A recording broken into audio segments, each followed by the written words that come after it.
नमस्कार दोस्तों, फास्ट सरकारी नौकरी के इस ऑनलाइन अपडेट सबसे तेज़ में आपका बहुत बहुत स्वागत है। दोस्तों आज की इस वीडियो में दोस्तों बात करेंगे एसएससी सीपीओ 29 जून का जो एग्ज़ाम हुआ है उसके फर्स्ट और सेकंड शिफ्ट के एनालिसिस के बारे में। दोस्तों चलिए हम आज का ये वीडियो स्टार्ट करते हैं। जैसा कि आप देख पा रहे होंगे कि हमारा यह पीडीएफ है, इसको हम ओपन कर लेते हैं। अगर ये पीडीएफ आप पाना चाहते होंगे तो हमारे टेलीग्राम चैनल सेम नाम से है, आप यहाँ पर आकर जुड़ करके इसको पा सकते हैं। चलिए अपना वीडियो को स्टार्ट करते हैं। दोस्तों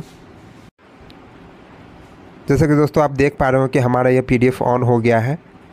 आप इसमें देख लीजिए कि कौन कौन सा क्वेश्चन पूछा गया था। आप जैसा कि आप पहला क्वेश्चन देख रहे होंगे कि बायोलुमिनेसेंस जो है किस ऑर्गेनिज्म द्वारा शो किया जाता है। दोस्तों अगला क्वेश्चन पूछा गया था कि अलीगढ़ ओरिएंटल कॉलेज का संस्थापक के बारे में पूछा था। दोस्तों अगला क्वेश्चन पूछा था कि वेस्टर्न घाट जो है पीक के कंपैरिजन के बारे में पूछा हुआ था। दोस्तों अगला क्वेश्चन है कि स्टेटमेंट बेस्ड जो क्वेश्चन पूछा हुआ था ग्रीन रेवोल्यूशन पर क्वेश्चन पूछा गया था, उसका डीपीएसपी 36 से 51 पूछा गया था। आगे है आर्टिकल गवर्नर से रिलेटेड जो बिल पेश करते हैं उससे रिलेटेड क्वेश्चन पूछा गया था। उसके बाद है कि दो बुक्स के बारे में पूछा गया था। 2011 के जनगणना के बारे में पूछा गया था। दोस्तों सेकेंडरी सेक्टर में कितने % आदमी काम कर रहे हैं इसके बारे में पूछा गया था। उसके बाद मिलिट्री गेम 2021 कहाँ हुआ। उसके बाद ब्यूटेन फार्मूला भी पूछा गया था। अगला क्वेश्चन पूछा गया था कि दीपाकार्था जो है किससे संबंधित है। 12वां क्वेश्चन है लक्ष्य सेन जो है किस राज्य से संबंधित है। कालिदास समाज जो है कौन से राज्य द्वारा दिया जाता है। उसके बाद है कालावती देवी जो है किस नृत्य से संबंधित है, यह क्वेश्चन था। अगला क्वेश्चन पूछा था बिस्मिल्लाह खां जो है उसको भारत रत्न से संबंधित इस टाइप का क्वेश्चन पूछा गया था। दोस्तों आप अपने शिफ्ट को मैच कर लीजिएगा और चलिए हम अपना वीडियो को स्टार्ट करते हैं। जैसा कि आप सबसे पहला क्वेश्चन देख पा रहे होंगे कि 1992 में रमन मैग्सेसे पुरस्कार जो है किसको मिला। दोस्तों 1992 में रमन मैग्सेसे पुरस्कार जो है किसको मिला है।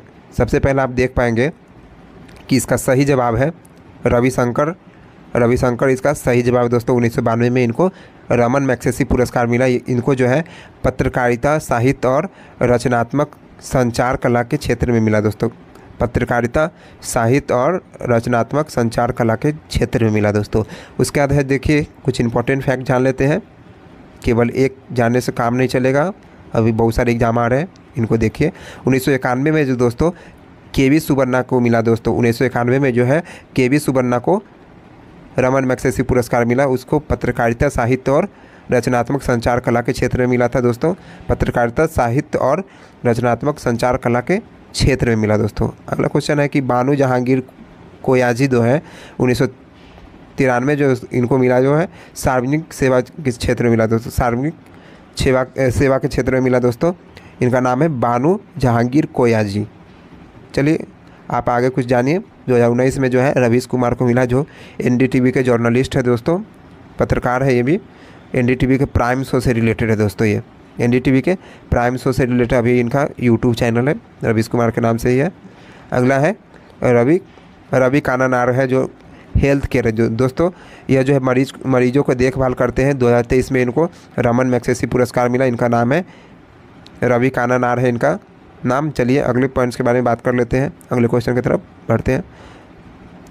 अगला है who is the author of Godan, यानी गोदान पुस्तक के लेखक के बारे में पूछा कि गोदान पुस्तक किसके द्वारा लिखा गया था। इसका सही जवाब है मुंशी प्रेमचंद इनका सही जवाब है। दोस्तों चलिए मुंशी प्रेमचंद जी के बारे में जानते हैं। चलिए सबसे पहला फैक्ट है दोस्तों, मुंशी प्रेमचंद जो है गोदान उपन्यास के क्या है, लेखक है। दोस्तों गोदान उपन्यास के लेखक कौन है, तो मुंशी प्रेमचंद। उपन्यास जो है सामाजिक आर्थिक अभाव के साथ साथ जो दोस्तों है गांव के गरीबों के शोषण पर आधारित है। दोस्तों यह उपन्यास जो है दोस्तों सामाजिक आर्थिक अभाव यानी समाज में आर्थिक अभाव के बारे में है दोस्तों, और गांव के गरीब पर जो शोषण हो रहा है उस पर आधारित है। दोस्तों यह उपन्यास जो है प्रेमचंद का अंतिम पूर्ण उपन्यास है। यह जो है अंतिम रूप से इनका पूर्ण उपन्यास है दोस्तों, जिसका नाम है गोदान।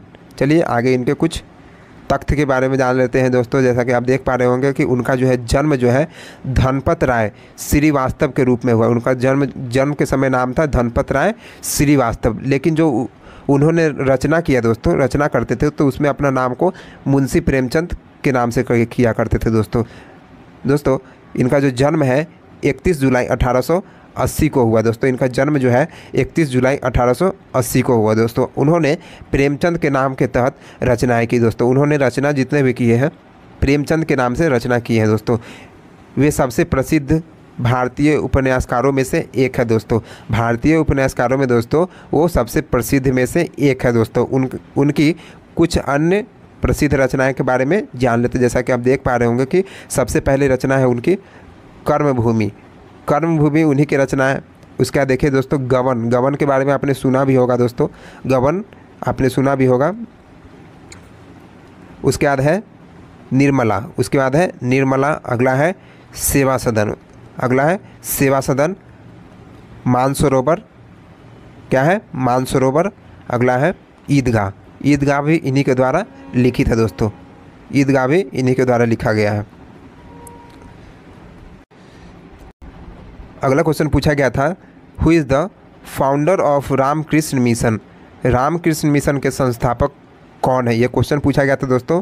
रामकृष्ण मिशन के संस्थापक कौन है दोस्तों? इसका सही जवाब है दोस्तों स्वामी विवेकानंद। इसका सही जवाब है दोस्तों स्वामी विवेकानंद। दोस्तों यही हूबहू यही क्वेश्चन था दोस्तों।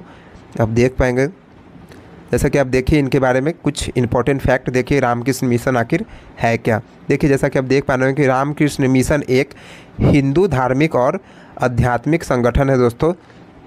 यह क्या है दोस्तों? हिंदू धार्मिक और आध्यात्मिक संगठन है जिसकी स्थापना जो है 1 मई 1897 को स्वामी विवेकानंद के द्वारा की गई थी दोस्तों। जिसकी स्थापना दोस्तों 1 मई 1897 को स्वामी विवेकानंद के द्वारा की गई थी दोस्तों। अब बात करते हैं इनके मुख्यालय के बारे में दोस्तों। इस संगठन का जो मुख्यालय है दोस्तों वो बेलूर मठ, हावड़ा, पश्चिम बंगाल में स्थित है दोस्तों। आप जैसा कि देख पा रहे होंगे कि संगठन का मुख्यालय जो है बेलूर मठ, हावड़ा, पश्चिम बंगाल में स्थित है दोस्तों। चलिए इनके आगे फैक्ट के बारे में जानते हैं। आप आगे देख पा रहे होंगे कि श्री रामकृष्ण परमहंस देव, श्री रामकृष्ण परमहंस देव 19वीं सदी के बंगाल के एक संत और धार्मिक नेता थे दोस्तों। संत भी थे और धार्मिक नेता भी थे। कौन? रामकृष्ण परमहंस दोस्तों। आगे है वह जो है दक्षिणेश्वर काली मंदिर में पुजारी भी थे। कौन दोस्तों? रामकृष्ण परमहंस देव। रामकृष्ण परमहंस देव जो है दक्षिणेश्वर काली मंदिर में पुजारी भी थे दोस्तों। अगला पॉइंट है स्वामी विवेकानंद जो है रामकृष्ण देव के उल्लेखनीय शिष्यों में से एक थे दोस्तों। यानी स्वामी विवेकानंद जो है दोस्तों रामकृष्ण देव के जो है शिष्य थे दोस्तों। आगे है जैसा कि देख पा रहे होंगे दोस्तों कि इसमें कहा जा रहा है कि स्वामी स्मरणानंद, यानी स्वामी स्मरणानंद जो है रामकृष्ण मठ और रामकृष्ण मिशन के वरिष्ठ भिक्षु अध्यक्ष थे दोस्तों। नाम बोला जा रहा है कि स्वामी स्मरणानंद इनका नाम है, जो रामकृष्ण मठ और रामकृष्ण मिशन के वरिष्ठ भिक्षु अध्यक्ष है दोस्तों। वह इसके 16वें अध्यक्ष थे। 16 नंबर के अध्यक्ष थे दोस्तों, जिनका नाम था स्वामी स्मरणानंद।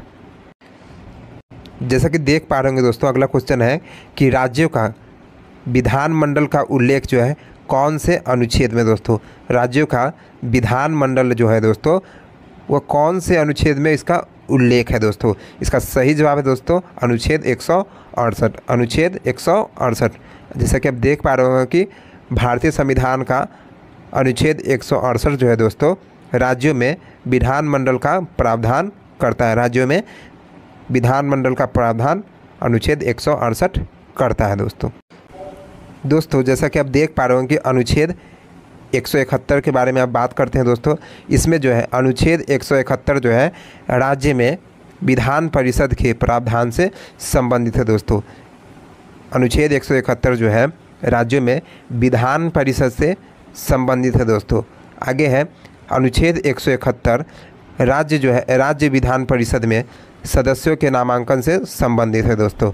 और राज्य के राज्यपाल को उन लोगों के नामों को नामित करते हैं जिनके पास विशेष ज्ञान या व्यवहार का अनुभव होगा। दोस्तों राज्यपाल जो है उन लोगों का नाम जो है नामित करेंगे जिसके पास विशेष ज्ञान या व्यवहार का अनुभव होगा। दोस्तों देखिए क्षेत्र उनका जानते हैं कि कौन कौन से क्षेत्र में जो है राज्यपाल नामित कर सकते हैं। देखिए इसमें जो क्षेत्र है साहित्य क्षेत्र है, उसके बाद विज्ञान है, उसके बाद कला क्षेत्र है, उसका सहकारी आंदोलन क्षेत्र है, उसके बाद है समाज सेवा के क्षेत्र में योगदान देने वाले लोगों को नामित किया जाता है। दोस्तों इन सभी क्षेत्रों में जो व्यक्ति जो है योगदान देना चाहते हैं उनको वो नामित करते हैं। कौन?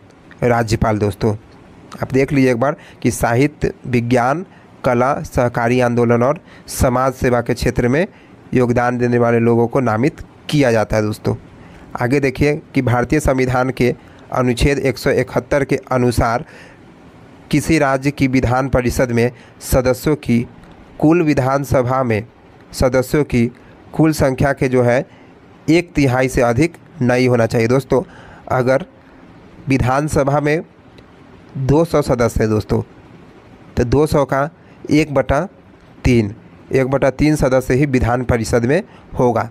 इससे कम होगा लेकिन इससे ज़्यादा नहीं होना चाहिए। दोस्तों ऐसा कहा जा रहा है। आप देखिए आगे है विधान परिषद के सदस्य की कुल संख्या में से कुल जो संख्या होगा विधान परिषद की उसमें से 1/3 सदस्य जो है स्थानीय प्राधिकरण के सदस्यों से युक्त निर्वाचक मंडलों द्वारा चुने जाते हैं। दोस्तों 1/3 सदस्य जो है स्थानीय प्राधिकरणों के सदस्यों से युक्त निर्वाचक मंडल द्वारा चुने जाते हैं और 1/12 जो है राज्य में रहने वाले स्नातकों वाले निर्वाचक मंडल द्वारा चुने जाते हैं। दोस्तों 1/12 जो होगा स्नातक वाले होते हैं दोस्तों, ग्रेजुएट जिसको बोला जाता है, और 1/12 जो होता है अध्यापन में लगे व्यक्तियों से मिलकर निर्वाचक मंडल द्वारा चुने जाते हैं। दोस्तों 1/12 जो होता है अध्यापन में लगे व्यक्ति को चुना जाता है। दोस्तों 1/3 जो है विधानसभा के सदस्य द्वारा चुने जाते हैं। दोस्तों 1/3 जो है विधानसभा के सदस्य द्वारा चुने जाते हैं और शेष जो है राज्यपाल द्वारा नामित किया जाता है। शेष जो है राज्यपाल द्वारा नामित किया। यह जो है अनुच्छेद जो है 171 है। दोस्तों इससे कोई क्वेश्चन नहीं छूटेगा। दोस्तों आप एक बार ट्राई करिएगा। अगला क्वेश्चन बोला जा रहा है दोस्तों कि भारत के संविधान का कौन सा अनुच्छेद राज्य को सार्वजनिक सेवा में कार्यपालिका से न्यायपालिका को अलग करने के लिए कदम उठाने का निर्देश देता है। दोस्तों एक बार फिर से पढ़ते हैं कि भारत के संविधान का कौन सा अनुच्छेद, इस पर ध्यान दीजिएगा कि राज्य को सार्वजनिक सेवाओं में कार्यपालिका को न्यायपालिका से अलग करने का निर्देश करता है। दोस्तों ये क्वेश्चन बोला गया था। इसका सही जवाब है दोस्तों आर्टिकल 50 इसका सही जवाब है। दोस्तों चलिए इसके बारे में जानते हैं कि आर्टिकल 50 में क्या है।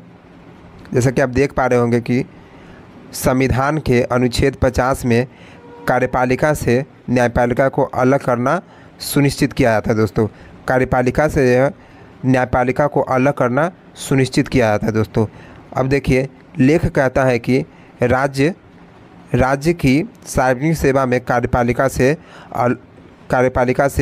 न्यायपालिका को अलग करने के लिए कदम उठाएंगे। दोस्तों ऐसा कहा गया है कि कार्यपालिका से न्यायपालिका को अलग करने के लिए कदम उठाएंगे। दोस्तों ये आर्टिकल 50 में कहा गया है। दोस्तों चलिए हम कुछ आर्टिकल के बारे में जानते हैं। आगे है अनुच्छेद 45। अनुच्छेद 45 में दोस्तों कहा गया है कि राज्य जो है बच्चों को मुक्त और अनिवार्य शिक्षा प्रदान करेगा। दोस्तों राज्य जो है बच्चों को मुक्त और अनिवार्य शिक्षा प्रदान करेगा। दोस्तों ऐसा कहा गया है। लेख में यह भी कहा गया है दोस्तों कि राज्य जो है इस संविधान के प्रारंभ से 10 वर्ष की अवधि के भीतर, यानी जब से संविधान लागू हुआ है उसके 10 वर्ष के अंदर ही दोस्तों राज्य को क्या करना है कि 14 वर्ष तक के बच्चों को मुक्त शिक्षा देना है। दोस्तों मुक्त शिक्षा देना है। दोस्तों आगे है आर्टिकल 51। आर्टिकल 51 में दोस्तों कहा गया है अनुच्छेद 51 में अंतर्राष्ट्रीय शांति और सुरक्षा को बढ़ावा देने के बारे में है दोस्तों। इसमें देखिए कि अंतर्राष्ट्रीय कानून और संघ के लिए सम्मान बढ़ाने के लिए बात किया गया है इसमें। अगला है राष्ट्रों के बीच न्यायपूर्ण और सम्मानजनक संबंध बनाए रखने के लिए प्रावधान है इसमें। आगे है अनुच्छेद 48। आगे है अनुच्छेद 48। इसमें जो है कृषि और पशुपालन के संगठन के बारे में है दोस्तों। कृषि और पशुपालन के संगठन के बारे में। तो ये थी ओवरऑल अनुच्छेद दोस्तों, आप इसको एक बार देख लीजिएगा दोस्तों। चलिए आगे का क्वेश्चन देखते हैं।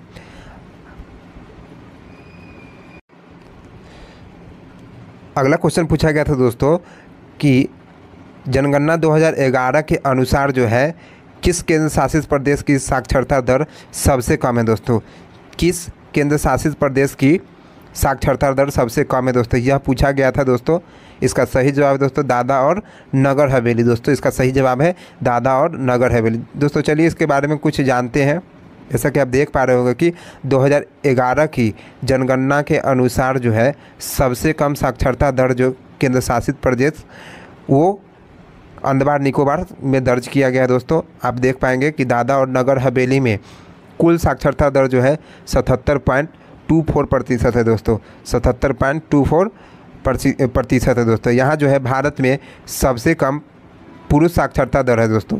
यहाँ भारत में सबसे कम पुरुष साक्षरता दर है दोस्तों। आगे है साक्षरता के मामले में पुरुषों की संख्या जो है महिलाओं से अधिक है दोस्तों। साक्षरता के मामले में दोस्तों पुरुषों की संख्या ज़्यादा है महिलाओं से। बात करें तो पुरुषों की साक्षरता दर जो है 85.17% है दोस्तों। 85.17% जो है पुरुषों की साक्षरता दर है, जबकि महिलाओं की साक्षरता दर बात करें तो 64.32% है दोस्तों। महिलाओं की बात करें तो महिला की साक्षरता लिटरेसी रेट तो 64.32% है दोस्तों। यह थी इनके बारे में इम्पोर्टेंट फैक्ट। अगला क्वेश्चन पूछा गया था दोस्तों कि वॉलीबॉल से संबंधित था कि वॉलीबॉल में जो नेट होता है दोस्तों उसका रंग कैसा होता है। वॉलीबॉल में जो नेट होता है दोस्तों उसका रंग कैसा होता है दोस्तों। इसका रंग होता है सफ़ेद, सीमा होता है उसका, सीमा जो होता है दोस्तों वो सफ़ेद होता है। उसके साथ जो होता है काला, सफ़ेद के साथ काला होता है दोस्तों। इसका सही जवाब है सफ़ेद के साथ काला, सफ़ेद सीमा के साथ काला, इसका सही जवाब है दोस्तों। एक क्वेश्चन और पूछा गया जो कि बहुत ही इम्पोर्टेंट है, आप इनके बारे में जानिए कि भारत के टोटल मेजर सीपोर्ट के बारे में पूछा गया। सीपोर्ट यानी बंदरगाह के बारे में पूछा गया दोस्तों। तो इसका सही जवाब है दोस्तों 12, इसका सही जवाब है। ऐसे है 13 दोस्तों टोटल। अगर मेजर सीपोर्ट के बारे में बात करें तो दोस्तों मेजर यानी बड़ा बंदरगाह के बारे में बात करें तो यह जो है 13 है, लेकिन इसको गवर्नमेंट का जो है 12 है और एक प्राइवेट है दोस्तों। गवर्नमेंट का 12 है और एक प्राइवेट है। जैसा कि आप देख पा रहे होंगे इंडिया का मैप में, आप इसमें देखिए ये जो है आप गिन लीजिएगा इसको कि ये कितना है यहाँ पर। आगे हम देखते हैं कि इसमें आखिर मेजर सीपोर्ट होता क्या है। आप इसमें एक बार पढ़िए कि क्या दिया गया है कि वे बंदरगाह जो सरकार यानी जो केंद्र सरकार द्वारा प्रबंधित और विनियमित होते हैं दोस्तों, जो केंद्र सरकार द्वारा संचालित होता है दोस्तों, उन्हें प्रमुख बंदरगाह कहा जाता है, जिसको इंग्लिश में मेजर कहा जाता है। मेजर मतलब प्रमुख और बंदरगाह यानी सीपोर्ट उसको कहा जाता है दोस्तों। आगे आप देख पाएंगे कि आपको यहाँ पर दिया गया है कि पश्चिम बंगाल का है, पश्चिम बंगाल, उड़ीसा, ये जहाँ जहाँ सीपोर्ट हैं प्रमुख बंदरगाह उसके बारे में दिया गया। हमारे सरकारी जो होते हैं दोस्तों वो 12 है, तो इसका आंसर सही जवाब हो जाएगा 12, इसका सही जवाब होगा। आप इसमें देख पाए होंगे कि इसमें कहा गया है दोस्तों, साफ साफ कहा गया कि केंद्र सरकार द्वारा संचालित होता है दोस्तों, साफ साफ कहा गया। तो इसमें प्राइवेट नहीं आएगा, केवल सरकारी आएगा दोस्तों। अगला क्वेश्चन पूछा गया था कि टेबल टेनिस बॉल का डायमीटर कितना होता है। टेबल टेनिस बॉल का डायमीटर कितना होता है दोस्तों। इसका सही जवाब है दोस्तों, आप देख पाएंगे कि 2.575 इंच, यानी इंच को अगर देखा जाए सेंटीमीटर में तो 6.5 सेंटीमीटर से लेकर के 2.70 इंच, यानी इसको सेंटीमीटर में देखें तो 6.85 सेंटीमीटर, 6.85 सेंटीमीटर। यानी आप बात करेंगे दोस्तों कि अगर 1 फीट में जो है 1 इंच में जो है 2.54 सेंटीमीटर होता है दोस्तों। जैसा कि आप जानते होंगे 1 इंच में 2.54 सेंटीमीटर होता है। इसका सही जवाब है दोस्तों 2.575 से लेकर के 2.7 इंच तक होता है दोस्तों। इसको सेंटीमीटर में देखिएगा तो 6.5 सेंटीमीटर से लेकर के 6.85 सेंटीमीटर इसका डायमीटर होता है दोस्तों। इसका सही जवाब है ये। अगला क्वेश्चन है, सबसे कम जनसंख्या वाला केंद्र शासित प्रदेश कौन सा है दोस्तों? सबसे कम जनसंख्या वाला केंद्र शासित प्रदेश कौन सा है दोस्तों? इसका सही जवाब है दोस्तों लक्षद्वीप। इसका सही जवाब है दोस्तों लक्षद्वीप। चलिए इसके बारे में पढ़ते हैं। भारत में सबसे कम जनसंख्या वाला केंद्र शासित प्रदेश जो बात करें दोस्तों तो यह जो है लक्षद्वीप है दोस्तों। यह प्रदेश जो है दोस्तों जनसंख्या और क्षेत्रफल, इस पर ध्यान दीजिएगा दोस्तों, जनसंख्या और क्षेत्रफल के हिसाब से भारत में सबसे छोटा, भारत में सबसे कम, इसको कहा जाएगा सबसे कम केंद्र शासित प्रदेश है दोस्तों। सबसे कम, अगर जनसंख्या के हिसाब से भी देखें तो इसके पास जनसंख्या भी कम और क्षेत्रफल भी कम है दोस्तों। किसके पास? तो लक्षद्वीप के पास दोस्तों। चलिए इसके बारे में कुछ इम्पोर्टेंट फैक्ट जानते हैं दोस्तों। जैसा कि आप देख पा रहे हो कि लक्षद्वीप है क्षेत्रफल और जनसंख्या दोनों की दृष्टि से भारतीय संघ का सबसे छोटा केंद्र शासित प्रदेश है दोस्तों। 2011 की जनगणना के अनुसार बात करें तो केंद्र शासित प्रदेश लक्षद्वीप की जनसंख्या दोस्तों 64,429 है दोस्तों। लक्षद्वीप की अगर जनसंख्या बात करें 2011 के अनुसार दोस्तों तो 64,429 है दोस्तों। इस आबादी के साथ जो है दोस्तों लक्षद्वीप जो है कुल भारतीय जनसंख्या का, यानी कुल भारतीय जनसंख्या कितना है तो अभी बढ़ गया दोस्तों। पहले 2011 के अनुसार 121 करोड़ 1,93,422 था दोस्तों। इसको शॉर्ट में 121 करोड़ भी कहा जा सकता है दोस्तों। में 0.01% का योगदान देता है दोस्तों। यह जो है कुल भारतीय जनसंख्या का 0.01% का योगदान देता है दोस्तों। इसको याद रखिएगा, ये इंपॉर्टेंट फैक्ट है, आने वाले CHSL का एग्ज़ाम में इसको पूछा जा सकता है दोस्तों। 2001 से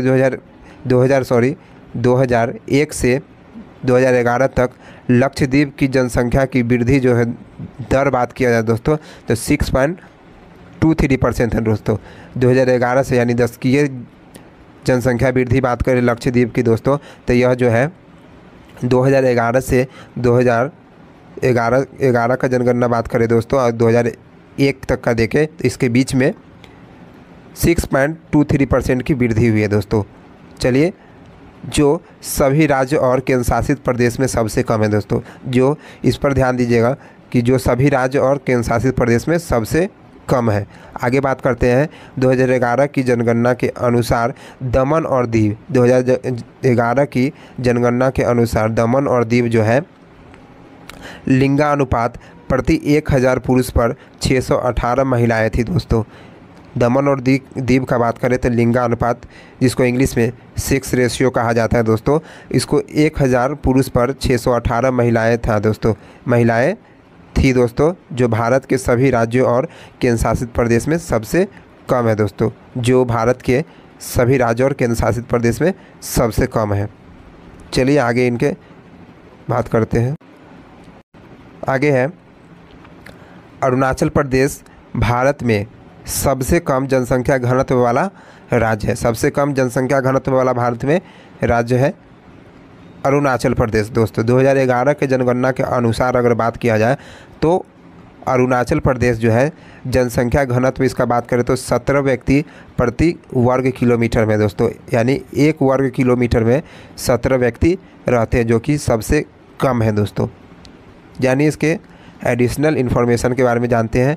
जैसा कि आप बात कर पाएंगे कि 2011 की जनगणना जो है देश की 15वीं राष्ट्रीय जनगणना थी दोस्तों।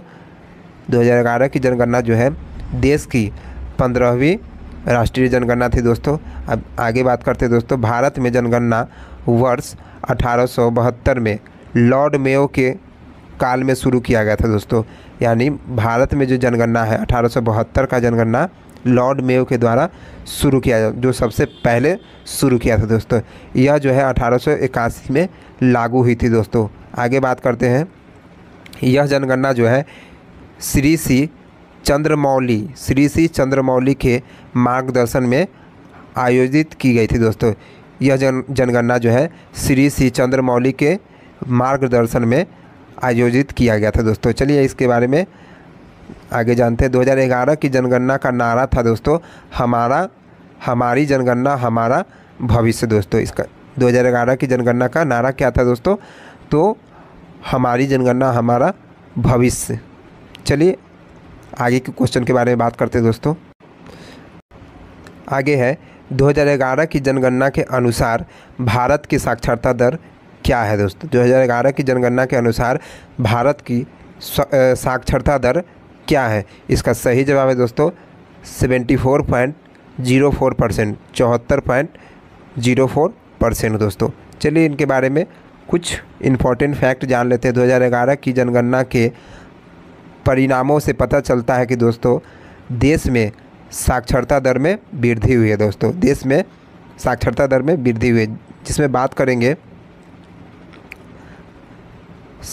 देश में साक्षरता दर जो है 74.04% बढ़ा है दोस्तों। ओवरऑल अगर बात करें तो 74.04% बढ़ा है, जिसमें पुरुष के लिए बात किया जाए तो 82.14% है और महिलाओं के लिए 65.46%, 65.46% महिलाओं की जनसंख्या वृद्धि हुई है दोस्तों। और पुरुष की बात करें तो 82.14% है दोस्तों। दोस्तों अगला क्वेश्चन है कि भारत की जनसंख्या का बात करें तो 2011 के अनुसार पूछा गया दोस्तों। 2011 के अनुसार जो है ग्रामीण क्षेत्र में कितना % लोग रहते हैं दोस्तों? ग्रामीण क्षेत्र में कितना प्रतिशत जनसंख्या जो है ग्रामीण क्षेत्र में निवास करती है? ऐसा क्वेश्चन पूछा गया था दोस्तों। चलिए दोस्तों इसके बारे में जानते हैं। इसका सही जवाब सबसे पहले जान लीजिए कि इसका सही जवाब है 68.8%, 68.8% दोस्तों। चलिए पढ़ते हैं। बोला जा रहा है कि भारत की जनसंख्या का 2/3, भारत की जनसंख्या का 2/3, आप देख भी सकते हैं दोस्तों 121 करोड़ का 2/3 करके 80 करोड़ आएगा दोस्तों। 80 करोड़ से अधिक लोग ग्रामीण क्षेत्रों में निवास करते हैं दोस्तों। 80 करोड़ से अधिक लोग जो है ग्रामीण क्षेत्रों में निवास करते हैं। और बात करें अगर कि ग्रामीण और शहरी क्षेत्र का विवरण अगर बात करें कि वितरण कितना % का है, तो आप जैसा कि देख पा रहे होंगे कि ग्रामीण क्षेत्र में 68.8% लोग जो है ग्रामीण क्षेत्र से है और शहरी क्षेत्र का बात करें तो 31.2% है दोस्तों। 31.2% है। आगे बात करें कि शहरी क्षेत्र ने ग्रामीण क्षेत्र की तुलना में 91 मिलियन से अधिक का योगदान दिया दोस्तों। शहरी क्षेत्र जो है ग्रामीण क्षेत्र की दोनों को तुलना किया जाए तो 91% का 91 मिलियन से अधिक का योगदान दिया दोस्तों, जैसा कहा जा रहा है दोस्तों। अब बात करें दशकीय जनसंख्या यानी 2001 से 2011 के बीच जो है 181.4 मिलियन लोगों का कुल वृद्धि है दोस्तों। दशकीय जनसंख्या वृद्धि अगर बात किया जाए तो 181.4 मिलियन लोगों की कुल वृद्धि है दोस्तों। आगे बात करते हैं कि 2001 से 2011 यानी 10 साल के बीच अगर बात किया जाए तो शहरी जनसंख्या जो है ग्रामीण जनसंख्या की तुलना में 31.8% अधिक बढ़ी है दोस्तों। यानी शहरी जनसंख्या जो है ज़्यादा बढ़ा है दोस्तों, 31.8% ज़्यादा बढ़ा है दोस्तों। आगे बात करते हैं 1991 के बाद जो है भारत की ग्रामीण जनसंख्या में लगातार गिरावट आ रही है दोस्तों। 1991 के बाद बात करें तो भारत की ग्रामीण जनसंख्या में लगातार गिरावट आ रही है दोस्तों। आगे है पिछले 10 वर्षों में शहरी और ग्रामीण दोनों क्षेत्रों में महिला जनसंख्या वृद्धि ने पुरुष जनसंख्या वृद्धि को पीछे छोड़ दिया दोस्तों। यानी महिला का प्रतिशत जो है लगातार बढ़ रहा है एज़ कम्पेयर टू पुरुष के कंपेरिजन में दोनों क्षेत्र में बात कर रहा है। यानी शहरी और ग्रामीण दोनों क्षेत्र में महिला का प्रतिशत पुरुष के कंपेरिजन में ज़्यादा बढ़ रहा है दोस्तों। जैसा कि आप देख पा रहे होंगे कि क्वेश्चन पूछा गया था कि भारतीय टेस्ट के सबसे पहले फास्ट बॉलर कौन से फास्ट बॉलर थे, वो कैप्टन बने थे। सही जवाब है दोस्तों कपिल देव। इसका सही जवाब है दोस्तों कपिल देव, इसका सही जवाब है दोस्तों। चलिए एक आपको दिखाते हैं ये सी पोर्ट के बारे में देखते हैं हम लोग। जैसा कि आप देख पाए होंगे दोस्तों कि वे बंदरगाह यानी सीपोर्ट जो होता है, मेजर सीपोर्ट यानी प्रमुख बंदरगाह के बारे में हम लोग देखते हैं, जिसको इंग्लिश में मेजर बोला जाता है, मेजर सी पोर्ट बोला जाता है। इसको आप देखिए कि वे बंदरगाह जो केंद्र सरकार द्वारा प्रबंधित और विनियमित होता है दोस्तों, यानी रेगुलेट होता है दोस्तों केंद्र सरकार द्वारा, उन्हें प्रमुख बंदरगाह कहा जाता है। चलिए इनके बारे में जानते हैं कि कौन कौन से हमारे प्रमुख बंदरगाह है और किस राज्य में है। तो जैसा कि आप देख पा रहे होंगे कि कलकत्ता पोर्ट ट्रस्ट ये पश्चिम बंगाल में दोस्तों एक है। पारादीप में पोर्ट है दोस्तों, जिसका नाम जो है उड़ीसा राज्य में है दोस्तों। अगला है विशाखापट्टनम पोर्ट ट्रस्ट, ये आंध्र प्रदेश में दोस्तों। आगे है चेन्नई पोर्ट ट्रस्ट, ये तमिलनाडु में है दोस्तों। एक है तूतीकोरिन पोर्ट, ये जो है तमिलनाडु में है। उसके बाद है कोचिन पोर्ट, ये भी है, ये केरल में है। एक है न्यू मैंगलोर पोर्ट, यह जो है कर्नाटक में है। आप जानते ही होंगे कि न्यू मैंगलोर बोले चाहे बेंगलोर बोले, इस तरीके का जो नाम रहेगा वो कर्नाटक से रिलेटेड रहेगा दोस्तों। मरमो गाँव जो है ये गोवा में है दोस्तों, मरमो गाँव गोवा में है, गांव से गोवा रिलेट कर लीजिएगा। मुंबई जो है मुंबई पोर्ट, मुंबई से तो महाराष्ट्र समझ में आ रहा है दोस्तों। जवाहरलाल नेहरू पोर्ट जो है महाराष्ट्र में है। दीनदयाल पोर्ट जो है गुजरात में है दोस्तों, दीनदयाल पोर्ट जो है गुजरात में है। जैसा कि आप देख पा रहे होंगे कि मरमो गाँव जो है गोवा में है, वैसे ही मुंबई जो है महाराष्ट्र में है। मुंबई पोर्ट जो है, मुंबई सी पोर्ट जो है महाराष्ट्र में है, वैसे ही जवाहरलाल नेहरू पोर्ट जो है वो भी महाराष्ट्र में। उसके बाद दीनदयाल सी पोर्ट जो है गुजरात में। जवाहरलाल नेहरू सी पोर्ट महाराष्ट्र में है दोस्तों। अगला है एन्नोर पोर्ट जो है, एन्नोर पोर्ट कहाँ है, तो ये तमिलनाडु में है। एन्नोर पोर्ट तमिलनाडु में है, एन्नोर पोर्ट तमिलनाडु में है। चलिए आगे हम सेकेंड शिफ्ट के बारे में बात करेंगे दोस्तों। चलिए, सबसे पहला क्वेश्चन पूछा गया था कि अलीगढ़ एंग्लो ओरिएंटल कॉलेज की स्थापना किसने की दोस्तों। इसका सही जवाब दोस्तों सर सैयद अहमद खां, सर सैयद अहमद खां इसका सही जवाब है। 1875 में इसकी स्थापना की थी। किसकी? अलीगढ़ एंग्लो ओरिएंटल कॉलेज की स्थापना सर सैयद अहमद खां ने किया था दोस्तों। आगे बात करते हैं थर्ड शिफ्ट के बारे में बात करते हैं दोस्तों। सबसे पहला क्वेश्चन है कि अलीगढ़ एंग्लो ओरिएंटल कॉलेज की स्थापना किसने की दोस्तों। ये थर्ड शिफ्ट का क्वेश्चन है दोस्तों। अलीगढ़ एंग्लो ओरिएंटल कॉलेज की स्थापना किसने की? इसका सही जवाब है सर सैयद अहमद खां, सर सैयद अहमद खां इसका सही जवाब दोस्तों। 1875 में उन्होंने स्थापना किया दोस्तों। चलिए अगला क्वेश्चन देखते हैं दोस्तों। जैसा कि देख पा रहे होंगे कि ओम जो है किसका ऐसा यूनिट है दोस्तों। एसआई यूनिट किसका है दोस्तों, ऐसा पूछा जा रहा है question. Ohm is the SI unit of dash, ऐसा पूछा गया है क्वेश्चन। इसका सही जवाब है दोस्तों रेजिस्टेंस, यानी हिंदी में इसको बुलाता है प्रतिरोध, प्रतिरोध इसको बुलाता है, प्रतिरोध या प्रतिरोधक ये भी बोल सकते हैं दोस्तों। चलिए 2-3 एसआई यूनिट के बारे में बात कर लेते हैं। जैसा कि आप देख पा रहे होंगे कि इलेक्ट्रिक चार्ज यानी चार्ज का ऐसा यूनिट क्या होता है तो कोलम्ब। वैसे ही है इलेक्ट्रिक करेंट का ऐसा यूनिट एम्पियर। उसके बाद देखिए पोटेंशियल डिफरेंस का ऐसा यूनिट वोल्ट। वैसे ही रेजिस्टेंस का ऐसा यूनिट देखिए तो ओम। चलिए आगे के क्वेश्चन के बारे में बात करते हैं दोस्तों आगे के क्वेश्चन के बारे में बात करते हैं कि खट्टे दूध में कौन सा अम्ल होता है, खट्टे दूध में कौन सा एसिड होता है।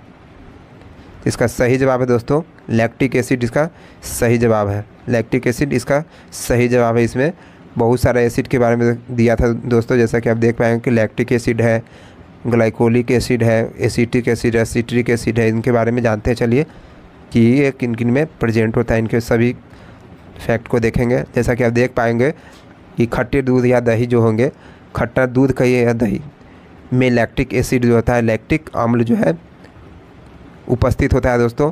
वैसे ही आप देखिए कि दूध का खट्टापन जो है लैक्टिक अम्ल की उपस्थिति के कारण होता है दोस्तों। और मांसपेशियों में लैक्टिक अम्ल जम जाने के कारण जो दोस्तों इंसान जो थका महसूस, यानी इंसान जो थका कब महसूस करता है जब उसका लैक्टिक अम्ल जम जाता है दोस्तों। चलिए दोस्तों आगे के क्वेश्चन के बारे में जानते हैं दोस्तों। जैसा कि आप देख पा रहे होंगे कि प्राकृतिक स्रोत है और इधर अम्ल है। जैसा कि आप देख पा रहे होंगे कि सिरका है जिसको इंग्लिश में विनेगर कहा जाता है, इसमें एसिटिक एसिड होता है दोस्तों। वैसे ही देखिए कि संतरा में, संतरा यानी खट्टा होता है, तो खट्टे फल में सिट्रिक एसिड होता है, जिसको साइट्रिक एसिड भी कहा जाता है दोस्तों। आगे देखिए कि हल्दी में कौन सा एसिड होता है, तो इसका सही जवाब है टार्टेरिक अम्ल होता है दोस्तों। वैसे ही टमाटर में बात करेंगे तो ऑक्जेलिक अम्ल होता है दोस्तों। चलिए आगे को क्वेश्चन के बारे में बात करते हैं दोस्तों। अगला क्वेश्चन है तिरुमाला तिरुपति, तिरुमाला तिरुपति देवस्थानम का आस्थाना नर्तकी होने का सम्मान किसे प्राप्त है दोस्तों। एक बार सही से क्वेश्चन पढ़िएगा। तिरुमाला तिरुपति देवस्थानम का आस्थाना नर्तकी होने का सम्मान किसे प्राप्त है दोस्तों। इसका सही जवाब है दोस्तों यामिनी कृष्णमूर्ति, यामिनी कृष्णमूर्ति इसका सही जवाब दोस्तों। चलिए यामिनी कृष्णमूर्ति जी के बारे में इम्पोर्टेंट फैक्ट जान लेते हैं दोस्तों। जैसा कि इनके बारे में देख पा रहे होंगे यामिनी कृष्णमूर्ति के बारे में, आप देखिए कि यामिनी कृष्णमूर्ति जो है भारतनाट्यम और कुचिपुड़ी शैलियों की एक प्रख्यात भारतीय नृत्यांगना है दोस्तों। यह जो है यामिनी कृष्णमूर्ति जो है भारतनाट्यम और कुचिपुड़ी शैलियों की एक प्रख्यात जो है भारतीय नृत्यांगना है दोस्तों। आगे बात करते हैं कि उन्हें जो है तिरुमाला तिरुपति, तिरुमाला तिरुपति देवस्थानम की आस्थाना नर्तकी, आस्थाना नर्तकी का मतलब होता है दोस्तों निवासी नर्तकी के रूप में नामित होने का अद्वितीय सम्मान प्राप्त है दोस्तों। अद्वितीय सम्मान भी इनको प्राप्त है दोस्तों यामिनी कृष्णमूर्ति जी को। एक चीज़ आप इसमें गौर कीजिएगा दोस्तों, आस्थाना नर्तकी जो है इसका अर्थ होता है निवासी नर्तकी, निवासी जो वहाँ पर उसका रेसिडेंस हो। आगे पढ़ते हैं कि आस्थाना नर्तकी के रूप में अपनी भूमिका में, आस्थाना नर्तकी के रूप में अपनी भूमिका में उन्होंने मंदिर में कई विशेष कार्यक्रम और त्योहारों के लिए प्रदर्शन किया है दोस्तों। उन्होंने क्या किया है कि मंदिर में कई विशेष कार्यक्रम किया है दोस्तों, प्रोग्राम और त्योहारों के लिए प्रदर्शन भी किया है दोस्तों। आगे है कि नृत्य के क्षेत्र में उनके योगदान ने उन्हें प्रतिष्ठित भी बनाया दोस्तों और सहित कई पुरस्कार भी दिलाया है दोस्तों। नृत्य के क्षेत्र में उनके योगदान ने उन्हें प्रतिष्ठित और कई पुरस्कार भी दिलाए हैं दोस्तों। आगे है उनके पुरस्कार के बारे में कि 1968 में उन्हें पद्मश्री मिला है और 2001 में पद्म भूषण मिला है दोस्तों, पद्म भूषण मिला है जो कि भारत रत्न सबसे पहला जो है नागरिक सम्मान है। उसके बाद जो होता है पद्म विभूषण, पद्म भूषण, उसके बाद पद्मश्री दोस्तों। तो इनको जो है थर्ड और 4 नंबर का मिला है। 3rd नंबर पर आता है पद्म भूषण और 4था नंबर पर पद्म श्री आता है दोस्तों। चलिए आगे की बात करते हैं। जैसा कि आप देख पा रहे होंगे कि अपने प्रदर्शन से उन्होंने राष्ट्रीय और अंतर्राष्ट्रीय मंचों पर भारतीय शास्त्रीय नृत्य शैलियों को प्रमुखता दिलाई है दोस्तों। जैसा कि आप बात कर रहे होंगे कि ये नेशनल लेवल पर तो है ही और इंटरनेशनल लेवल पर भी जो है दोस्तों भारतीय शास्त्रीय नृत्य को शैलियों को जो दोस्तों जैसा कि आप देख पाए तो इसमें इन्होंने क्या किया है, प्रमुखता दिलाया है दोस्तों। आगे की बात करते हैं। जैसा कि आप देख पा रहे हो कि शोभना नारायण जो है दोस्तों, शोभना नारायण एक प्रसिद्ध कथक नृत्यांगना है दोस्तों। शोभना नारायण जो दोस्तों प्रसिद्ध कथक नृत्यांगना है दोस्तों। उन्होंने उत्तर भारतीय शास्त्रीय नृत्य शैली में महत्वपूर्ण योगदान दिया है दोस्तों। उन्होंने उत्तर भारतीय शास्त्रीय नृत्य शैली में महत्वपूर्ण योगदान दिया है दोस्तों। हालांकि बात करें दोस्तों वह जो है तिरुमाला तिरुपति देवस्थानम की आस्थाना नर्तकी नहीं है दोस्तों। यानी इसमें बात क्या है तो तिरुमाला तिरुपति देवस्थानम की आस्थाना नर्तकी नहीं है दोस्तों। जैसा कि आप देख पा रहे हैं कि मल्लिका साराभाई, इनका बात करें तो दोस्तों इनका संबंध जो है कुचिपुड़ी और भारतनाट्यम से है दोस्तों। इनका संबंध जो है कुचिपुड़ी और भारतनाट्यम से है दोस्तों। इनकी माता का नाम दोस्तों बात करें तो मृणालिनी साराभाई, इनकी माता का नाम है दोस्तों मृणालिनी साराभाई। मृणालिनी साराभाई इनकी माता का नाम है और उनके पिता का नाम जो है आप जानते ही होंगे, जो इसरो के वैज्ञानिक है दोस्तों, जिनका नाम है विक्रम साराभाई दोस्तों। विक्रम साराभाई वो विज्ञान से रिलेटेड है दोस्तों। इसके बारे में आप जान पाएँ। आप देखिए इनके बारे में कि मल्लिका साराभाई जो है एक कुशल कुचिपुड़ी और भारतनाट्यम नृत्यांगना है। उसके बाद देखिए कि वह एक सामाजिक कार्यकर्ता भी है दोस्तों, और यानी सामाजिक कार्यकर्ता का मतलब सोशल रिफॉर्मर है दोस्तों, और उन्होंने अपनी कला का इस्तेमाल सामाजिक मुद्दे पर आवाज़ उठाने के लिए भी किया है दोस्तों। सामाजिक मुद्दा पर अगर आवाज़ उठाना तो उसने कला का प्रयोग करके उठाया है दोस्तों। हालांकि जो है इनके पास तिरुमाला तिरुपति देवस्थानम की अस्थाना नर्तकी का उपाधि नहीं है दोस्तों। आगे चलिए आगे बात करते हैं दोस्तों। आगे बात करें कि एक है सोनल मानसिंह, नाम है इनका सोनल मानसिंह। इनके बारे में जानते हैं दोस्तों। जैसा कि कहा जा रहा है कि सोनल मानसिंह जो है एक प्रतिष्ठित भारतीय शास्त्रीय नृत्यांगना और ओडिसी नृत्य शैली के गुरु है दोस्तों। ओडिसी नृत्य शैली की ये गुरु भी है दोस्तों, जिनका नाम है सोनल मानसिंह दोस्तों। आगे की बात करते हैं दोस्तों कि वह जो है राज्यसभा का जो है मनोनीत सदस्य भी रह चुके हैं दोस्तों। वह जो है राज्यसभा की मनोनीत सदस्य भी रह चुकी है दोस्तों। आप जानते होंगे कि राज्यसभा में कितने मनोनीत सदस्य होते हैं दोस्तों, तो 12 मनोनीत सदस्य होते हैं दोस्तों। लोकसभा में 2 मनोनीत सदस्य होते हैं जिसको अब ख़त्म कर दिया गया है दोस्तों। अब वो 2 एंग्लो इंडियन अब ख़त्म हो गए। इंडिया में अब एंग्लो इंडियन एक भी नहीं है, इसलिए इन पद को समाप्त कर दिया गया दोस्तों। लेकिन राज्यसभा में 12 मनोनीत सदस्य अभी भी शामिल, जो राष्ट्रपति के द्वारा चुना जाता है दोस्तों। आगे बात करते हैं कि उनके योगदान के बावजूद, इनके जो है योगदान के बावजूद भी इनके पास तिरुमाला तिरुपति देवस्थानम की अस्थाना नर्तकी की उपाधि नहीं है दोस्तों। ऐसा बात किया जाए तो इनके पास जो है तिरुमाला तिरुपति देवस्थान की अस्थाना नर्तकी की उपाधि नहीं है इनके पास दोस्तों। चलिए आगे की बात करते हैं दोस्तों। आगे की क्वेश्चन के बारे में बात कर लेते हैं कि अगर आरबीआई जो है सीआरआर को बढ़ा देगा तो क्या होगा दोस्तों। आरबीआई अगर सीआरआर यानी क्रेडिट रिजर्व रेशियो, जिसको इंग्लिश में बोला जाता है क्रेडिट रिजर्व रेशियो दोस्तों, अगर बढ़ा दे तो इसको क्या होगा। इसको हिंदी में बोला जाता है कि नगद आरक्षित अनुपात। इसको हिंदी में नगद आरक्षित अनुपात कहा जाता है दोस्तों। चलिए इनके बारे में बात करते हैं कि जब आरबीआई जो है नगद आरक्षित अनुपात को बढ़ाने का फैसला करता है तो बैंक के पास उपलब्ध धन की मात्रा कम हो जाती है दोस्तों। जैसे ही सीआरआर अगर बढ़ता है दोस्तों तो बैंक के पास जो है पैसा कम हो जाता है, जिससे जो है पैसा जो है मार्केट में कम हो जाएगा और इससे इन्फ्लेशन कंट्रोल होता है दोस्तों। इन्फ्लेशन कंट्रोल होता है। आगे बात करते हैं कि जो है यह जो है अर्थव्यवस्था में धन के अतिरिक्त प्रवाह मतलब ज़्यादा जो पैसा आ जाता है मार्केट में तो उसको यह नियंत्रण करता है दोस्तों। आगे बात करते हैं कि अतिरिक्त प्रवाह को नियंत्रण करने का आरबीआई का यह एक तरीका है दोस्तों।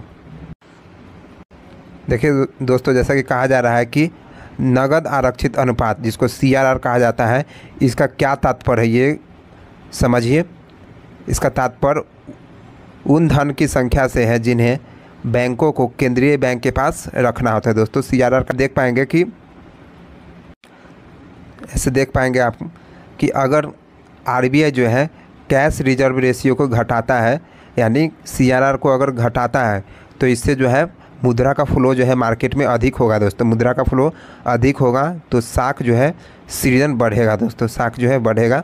आगे बात करते हैं कि सीआरआर की आवश्यकता कम होने पर, यानी बैंक अगर सीआरआर कम देगा, अगर आगे जो है बैंक सीआरआर अगर कम देगा, अगर बैंकों के पास जो है उनके निपटाने में अधिक धन होगा दोस्तों। अगर सीआरआर अगर कम देगा, अगर मान के चल के 100 रुपया है, अगर उसको 2 ही रुपया सीआरआर देना है, एक समय होगा कि जब 50 रुपया देना है, एक समय होगा कि 2 रुपया देना है, तो इस स्थिति में जो है दोस्तों उसका धन क्या होगा, अधिक होगा, जिसके बाद में जो है वो अर्थव्यवस्था में साख सीजन के लिए उपयोग किया जा सकता है दोस्तों, ये बोला जा रहा है। चलिए आगे बात करते हैं कि आधार दर जो होता है दोस्तों निर्धारित करते समय संदर्भ दरों में से एक नगद आरक्षित अनुपात है दोस्तों। आगे बात कर लेते हैं कि ये आधार दर आखिर क्या है। आधार दर जो है दोस्तों सबसे कम उधार दर है दोस्तों। आधार दर जो होता है दोस्तों सबसे कम उधार दर है, जिस पर किसी बैंक को धन उधार देने की अनुमति नहीं होता है दोस्तों। इस दर पर जो है, आधार दर पर जो है, कोई बैंक जो है किसी दूसरे को जो है अनुमति नहीं है इसको देने का उधार। आगे बात करते हैं कि भारतीय रिजर्व बैंक आधार दर निर्धारित करता है दोस्तों। इसका निर्धारण कौन करता है आधार दर को? आधार दर से ऊपर पर लोन दिया जाता है। आधार दर से नीचे अगर 7% अगर फिक्स किया है तो उसको 7% पर नहीं मिलेगा, 8% या 7% प्लस पर उसको किसी को लोन मिलेगा दोस्तों, ऐसा कहा जा रहा है। इसका निर्धारण जो है भारतीय रिजर्व बैंक RBI करता है दोस्तों। एक क्वेश्चन है कि 2011 के जनगणना के अनुसार अगर बात करें तो ग्रामीण जनसंख्या कितनी थी, कितनी % जो ग्रामीण जनसंख्या है इसके बारे में बोला गया था। इसका सही जवाब है 68.08% दोस्तों। इसका जो है डिस्कशन ऊपर हो चुका है दोस्तों, तो आप देख लीजिएगा।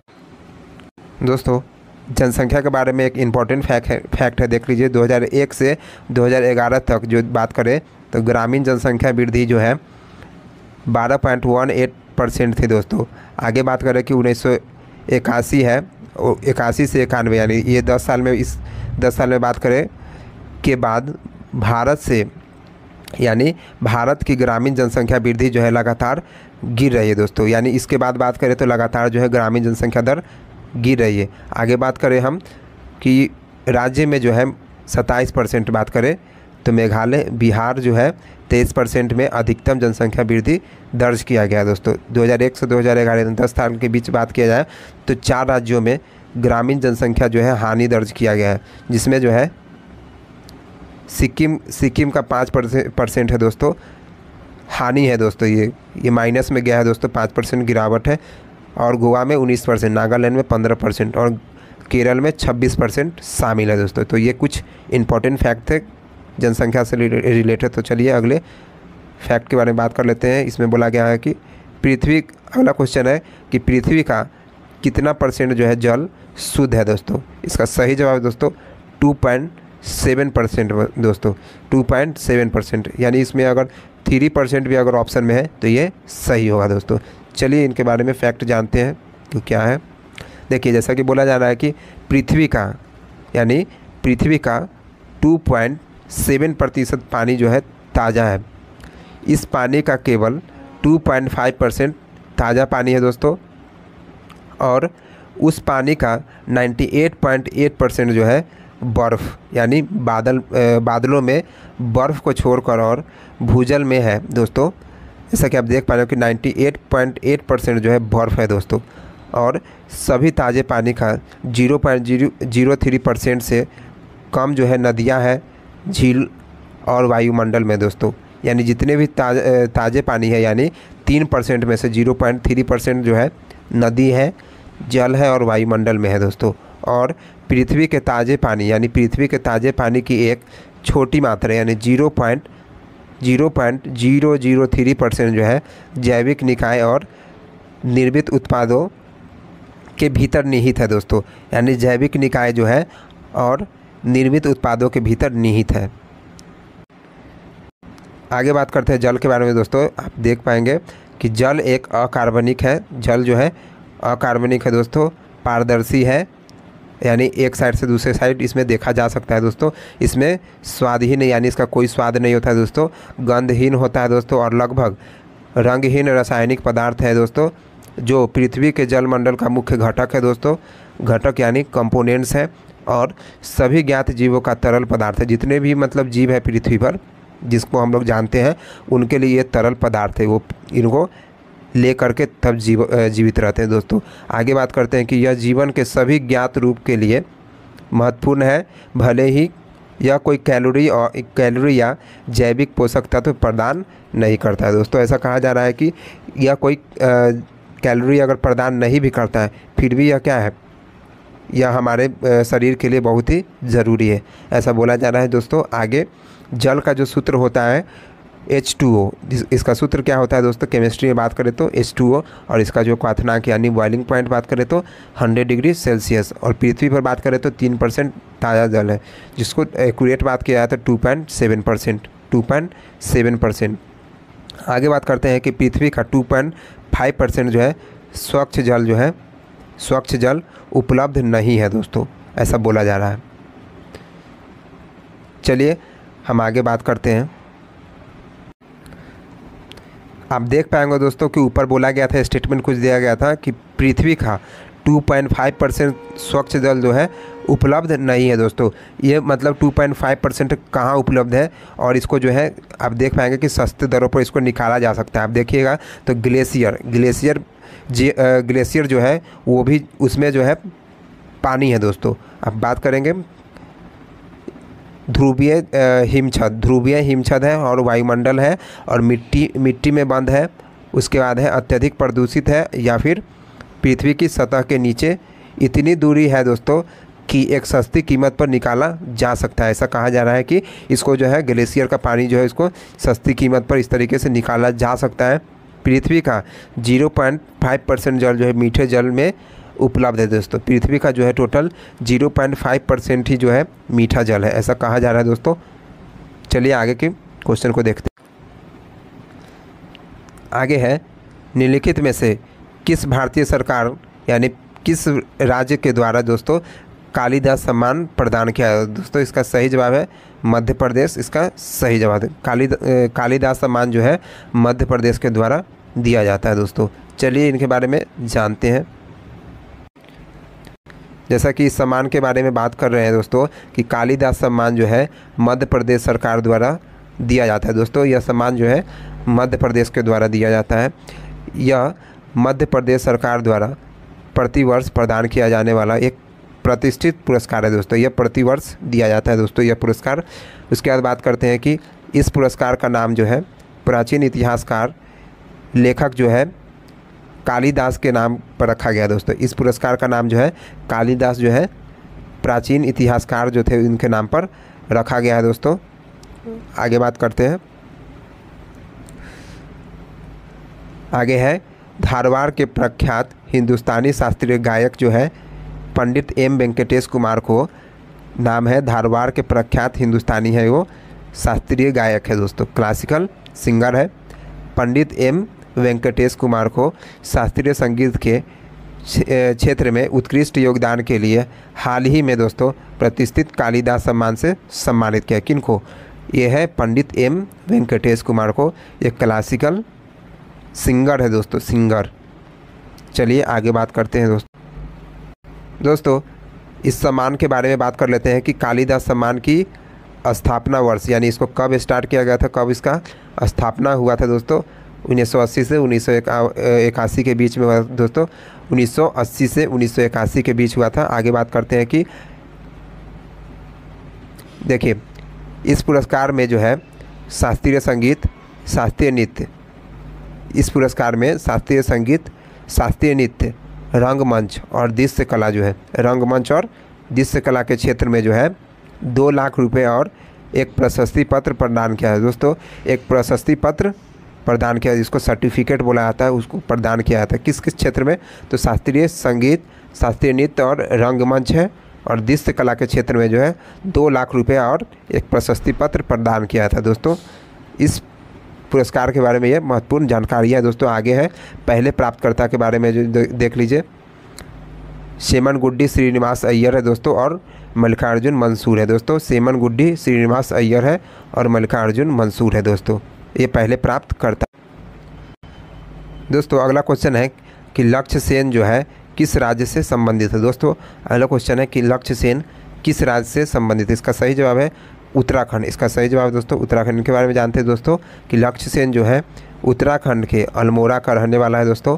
वह एक बैडमिंटन खिलाड़ी दोस्तों, यह जो है बैडमिंटन से संबंधित है दोस्तों। उन्होंने 2018 में बात करें, उन्होंने 2018 में एशियाई जूनियर चैंपियनशिप और मिश्रित टीम स्पर्धा में ग्रीष्मकालीन युवा ओलंपिक में स्वर्ण पदक उनको मिला है दोस्तों।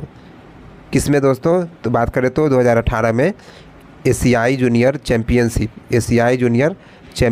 और मिश्रित टीम स्पर्धा में ग्रीष्मकालीन युवा ओलंपिक में उनको स्वर्ण पदक मिला है दोस्तों। उन्होंने 2021 में विश्व चैंपियनशिप में कांस्य पदक भी जीता है दोस्तों। उन्होंने 2021 में विश्व चैंपियनशिप में कांस्य पदक भी जीता है दोस्तों। ये थे इनके लक्ष्य सेन के बारे में दोस्तों। आप मिला पाए होंगे अपने आंसर को दोस्तों। एक क्वेश्चन आया इसमें से कि निम्नलिखित में से कौन सा झील झील और राज्य से संबंधित है दोस्तों, कि वो कौन सा राज्य से संबंधित है, ये सुमिलित नहीं है, ऐसा पूछा गया था दोस्तों। सबसे पहला ऑप्शन हम लोग देखते हैं, इसको ऑप्शन को छांटना है दोस्तों। जैसा कि आप देख पाएंगे कि लोनार झील, लोनार झील जो है दोस्तों ये महाराष्ट्र में, ये बिल्कुल सही जवाब। इसको याद करने का भी तरीका है दोस्तों कि लोन कौन देगा, तो महान लोग जो है लोन देंगे। वैसे ही चिल्का जो है उड़ीसा में, चिल्का जो है उड़ीसा में है। आगे बात करते हैं कि पुलिकट, पुलिकट जो है ये तमिलनाडु और आंध्र प्रदेश की सीमा पर दोस्तों। ऐसे इसको याद करने का तरीका है पुलिकट, यानी पुले कट जाएगा तमिल मिलेंगे कैसे, ऐसा बोला है, तो मिले कैसे, तो मिले कैसे याद करना है इसको। भीमताल, और भीमताल जो है उत्तराखंड में है। चंद्रताल और सूरजताल को छोड़ करके, चंद्रताल और सूरजताल जो है यह जो जिसमें ताल लगा हो दोस्तों, यानी चंद्रताल और सूरजताल जो है हिमाचल प्रदेश में, बाकी सब जितना भी ताल लगा उत्तराखंड में होगा दोस्तों। चलिए आगे जानते हैं, आगे पढ़ते हैं हम कि जैसा कि आप देख पा रहे हो कि पुलिकट झील जो है, आप देख पाएंगे कि भारत की दूसरी सबसे बड़ी खारे पानी का झील है दोस्तों। दूसरी सबसे बड़ी खारे पानी का यह झील है दोस्तों, जिसका क्षेत्रफल जो है 579 यानी 559 वर्ग किलोमीटर है दोस्तों, 559 वर्ग किलोमीटर है। आगे बात करते हैं कि झील का प्रमुख भाग जो है आंध्र प्रदेश। आपको बताए थे कि तमिलनाडु और आंध्र प्रदेश इसका सही जवाब है दोस्तों। आगे है कि आंध्र प्रदेश के तिरुपति जिले के अंतर्गत आता है दोस्तों। इसका अधिकांश भाग बोला जा रहा है दोस्तों, और कुछ भाग जो है तमिलनाडु में भी आता है दोस्तों। आगे बात करें कि लोनार झील, जिसे लोनार क्रेटर के रूप में भी जाना जाता है, ये क्रेटर झील है दोस्तों। लोनार जो है क्रेटर झील है। आगे बात करें कि एक अधिसूचित राष्ट्रीय भू विरासत स्मारक खारा सोडा झील है दोस्तों। खारा सोडा झील है दोस्तों, जो भारत के महाराष्ट्र के बुल्ढाना ज़िले के लोनार में स्थित है दोस्तों। यह जो है कहाँ स्थित है, तो बुल्ढाना ज़िले के, ज़िला है बुल्ढाना और लोनार में यह स्थित है दोस्तों। आगे बात करते हैं कि चिल्का जो है उड़ीसा में, चिल्का जो है उड़ीसा में है, ऐसा आप देख पा रहे होंगे कि चलिए इसके बारे में पढ़ते हैं। जैसा कि आप देख पाएंगे कि चिल्का जो है भारत के पूर्वी तट पर है। आप जानते हैं कि यह जो है इधर साइड में उड़ीसा है, यहाँ पर जो है चिल्का लेक है उड़ीसा में, इधर ये पूर्वी तट है दोस्तों, ये पश्चिमी तट है। आगे जानते हैं कि पूर्वी तट पर उड़ीसा राज्य के पुरी, खोर्धा और गंजाम जिले में फैली एक खारे पानी की लैगून है दोस्तों। लैगून यानी लैगून झील है दोस्तों। आगे बात करें कि दया नदी के मुहाने पर बंगाल की खाड़ी में यह गिरता है दोस्तों। दया नदी का नाम है दया नदी, और उसका मुहाना, नदी का मुहाना यानी अंतिम छोर, और बाद में जाकर के यह बंगाल की खाड़ी में गिरता है दोस्तों। आगे है कि भीमताल आपको बताए थे कि जितने भी ताल लगा होगा केवल चंद्रताल और सूरजताल को छोड़ करके वो सब उत्तराखंड में होगा दोस्तों। आगे बात करते हैं कि भीमताल जो है उत्तराखंड के कुमाऊं जिले के नैनीताल जिले में, नैनीताल शहर के पास भीमताल शहर में एक झील है दोस्तों।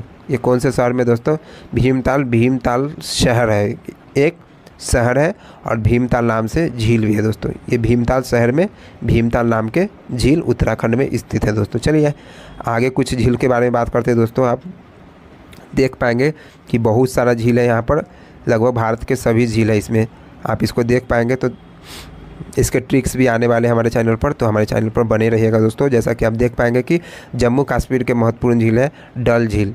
जम्मू कश्मीर में दोस्तों उलर झील जो है जम्मू कश्मीर में, वेरी नाग, जितने भी नाग लगे होंगे, नाग नागिन सब जम्मू कश्मीर के होंगे। जैसे मानस बल, जैसे आप याद कर पाएंगे मानस बल यानी मैन फोर्स का सबसे ज़्यादा ज़रूरत कहाँ पड़ेगा, यानी सेना इसका सबसे ज़्यादा ज़रूरत कहाँ पड़ता है, तो जम्मू कश्मीर, यानी मानस बल झील जो है जम्मू कश्मीर में है।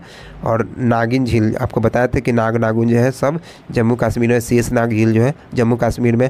अनंतनाग झील जो है जम्मू कश्मीर में। आगे है कि राजस्थान के महत्वपूर्ण झील है, इसमें राजा वाली बात हो गई दोस्तों। देखिए जैसा कि आप देख पा रहे हैं कि राजसमंद यानी राजा की बात हो रही है। आगे है कि पिछौला झील जो है राजस्थान में है। सांभर झील जो है राजस्थान में है। जयसमंद झील भी है राजस्थान में है। फतेह सागर झील भी है राजस्थान में है।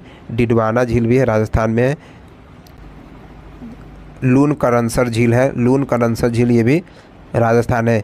लून झील ऐसे याद रखें, लू कहाँ लगता है ज़्यादा, तो राजस्थान, ऐसे याद रख पाइए। गर्मी के दिन में जो है वहाँ पर जो गर्म जो होता है उसको कहते हैं गर्मी, उसको लू कहा जाता है दोस्तों। आप इसको लू से याद करें, लूनकरणसर झील जो है राजस्थान में है, ऐसे याद कर पाएंगे दोस्तों। आगे है उत्तराखंड के महत्वपूर्ण झील, आप देख पाएंगे कि सात ताल झील है, उसका नैनीताल है, राकस ताल है, माला ताल है, उसका देवताल है, उसके बाद नौकुचिया ताल है, उसके बाद खरपताल है। ये सब जितना भी ताल लगा हुआ है सब उत्तराखंड के झील है। उसके बाद बात करते हैं कि भारत के अन्य झील के बारे में बात करते हैं। आगे है हुसैन सागर झील है, ये आंध्र प्रदेश में। कोलेरू झील जो है वो आंध्र प्रदेश में। वेम्बनाड झील जो है वो केरल में। अष्टमुदी झील कहाँ पर है, तो केरल में है। पेरियार झील भी केरल में, पेरियार नदी पर पेरियार झील है, केरल में है। लोनार जो है, लोन कौन देता है, तो हम लोग तो महाराष्ट्र में। पुलिकट जहाँ तो मिलेगा कैसे, तो तमिलनाडु और आंध्र प्रदेश। लोकटक झील जो है मणिपुर में। लोग टक देख रहा है, कहला मणि गिर गया था तो लोग टक देख रहा था, तो लोकटक झील। चिल्का झील जो है उड़ीसा में है। चिल्का यानी चील जो है उड़ता है, तो उड़ने वाला पक्षी जो है उड़ीसा के नाम से याद रखेंगे उसको। दोस्तों अगला क्वेश्चन है कि चंदेल राजवंश के किस राजा ने कंदरिया महादेव मंदिर का निर्माण कराया। दोस्तों कंदरिया महादेव मंदिर का निर्माण किस राजा ने कराया दोस्तों, चंदेल राजा के बारे में पूछा जा रहा है। तो इसका सही जवाब दोस्तों धंगदेव इसका सही जवाब है। इसमें क्वेश्चन ऑप्शन में पूछा गया था कि यशोवर्मन भी था, विद्याधर भी था और विजयपाल भी था, लेकिन इसका सही जवाब दोस्तों धंगदेव। चलिए इसके बारे में बात करते हैं। जैसा कि आप देख पा रहे होंगे कि शिव को समर्पित कंदरिया महादेव मंदिर का निर्माण जो है 999 ईस्वी में चंदेल शासक जो है किए थे। चंदेल शासक कौन है, धंगदेव, यानी चंदेल वंश के राजा है ये, धंगदेव के द्वारा किया गया था दोस्तों। आगे बात करते हैं कि उन्होंने जेजाक भुक्ति क्षेत्र में, यानी वर्तमान में बात कर रहे थे मध्य प्रदेश के बुंदेलखंड ये क्षेत्र है दोस्तों, वहाँ पर उन्होंने शासन किया दोस्तों। इस मंदिर के बारे में कुछ इंपॉर्टेंट बातें कर लेते हैं कि कंदरिया जो है महादेव मंदिर मध्य भारत में, यानी मध्य प्रदेश जो है मध्य भारत में स्थित है दोस्तों। तो ऐसा बोला जा रहा है कि मध्य प्रदेश के छतरपुर ज़िले में स्थित है दोस्तों, मध्य प्रदेश के छतरपुर ज़िले में है दोस्तों। आगे बात करते हैं कि कंदरिया महादेव मंदिर का अर्थ है दोस्तों, इसका अर्थ होता है कि गुफा के महान देवता, यानी गुफा के महान देवता। आगे बात करते हैं कि खजुराहो वो भी मध्य प्रदेश में दोस्तों। कभी जो है चंदेल राजवंश की जो है राजधानी हुआ करती थी। कहाँ बोला जाता है, खजुराहो दोस्तों। इसके आगे के पॉइंट्स के बारे में बात करते हैं कि कंदरिया महादेव मंदिर जो है भारत के मध्ययुगीन संरक्षित मंदिरों के सर्वोत्तम उदाहरणों में से एक है दोस्तों। अगर बात करें कि अगर संरक्षित बचाव वाली मंदिर दोस्तों संरक्षित किया गया था दोस्तों, इसको यूनेस्को के विश्व धरोहर में शामिल किया, उसके सर्वोत्तम उदाहरण में से ये एक है दोस्तों। आगे बात करते हैं कि यह जो है भारत में यूनेस्को की विश्व विरासत में शामिल है दोस्तों, विश्व धरोहर स्थल में से एक है दोस्तों, ऐसा किया जा रहा है दोस्तों। आगे बात करते हैं कि खजुराहो जो मंदिर है, यानी खजुराहो मंदिर का समूह जो है चंदेल वंश के राजपूत शासक के दौरान बनाया गया था दोस्तों। चंदेल वंश के राजपूत शासन के दौरान बनाया गया था। कौन सा मंदिर, तो खजुराहो का मंदिर दोस्तों आगे की पॉइंट्स के आप पढ़ लीजिएगा। जैसा कि पुलकेशिन द्वितीय के बारे में देखिए, इसमें दिया गया है कि बादामी के चालुक्य पर शासन किया था दोस्तों, इसके बारे में आप पढ़ लीजिएगा दोस्तों, ठीक है, क्योंकि वीडियो काफ़ी लंबा होते जा रहा है, इसलिए इसके लिए कहिएगा, कमेंट कीजिएगा, अलग से वीडियो बना दूंगा, कोई दिक्कत नहीं है हमें दोस्तों।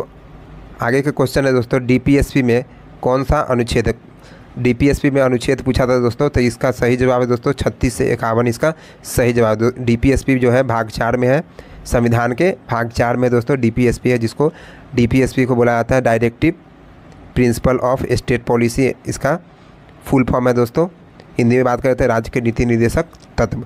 यह जो है आयरलैंड के संविधान से लिया गया दोस्तों, यह जो है आयरलैंड के संविधान से लिया गया है, लेकिन आयरलैंड जो है स्पेन से लिया था दोस्तों, आयरलैंड जो है स्पेन से। इसमें सारे ही फैक्ट को हम डाले हुए हैं दोस्तों, इसमें कोई एक फैक्ट आपसे नहीं छूटने वाला है दोस्तों।